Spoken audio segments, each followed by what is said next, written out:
Lucedilia's son, Jader, was offered a job away from his hometown in Soacha. The next thing she knew is that he was found dead in a mass grave, accused of being a left-wing guerrilla. Lucedilia blames former Minister of Defense and now presidential candidate Juan Manuel Santos. Eso es muy horrible, niña. It's horrible. They took a young person by lying to him in order to kill him. I cannot believe that Juan Manuel Santos could be our next president. Lucedilia now lives in fear. With other mothers, she is pushing a case against those responsible for her son's death. This is the threat that was left here in her house. It says, "The time is over. It was them, but now it's you. There are winds of death here in Soacha. You better be quiet, or the next ones will be you." The false positive scandal refers to the extrajudicial killing by the Colombian army of civilians who were later presented as guerrilla casualties in order to inflate the combat body count.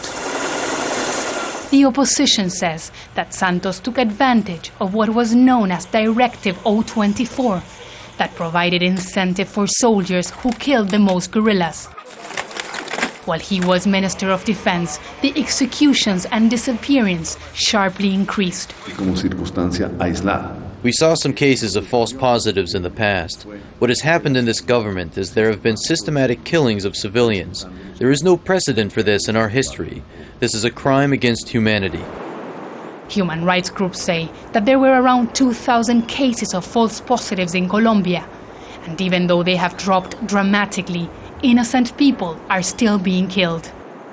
En el 2009, 7 casos. We have registered that 17 people were killed in separate incidents in 2009. The army has implemented some reforms, but it's not over. Ciertamente no se acaban los falsos positivos. The scandal led to the removal of 3 generals, and dozens have been jailed for their role in the killings. But it's Santos that many here would like to see tried. Felipe Zuleta is a journalist who is pushing to take Juan Manuel Santos to the International Criminal Court. Somebody has to pay for those crimes, and not just the soldiers, the young soldiers of 18, 19, 20 years old soldiers. The incident has damaged Juan Manuel Santos' chances of winning the presidency.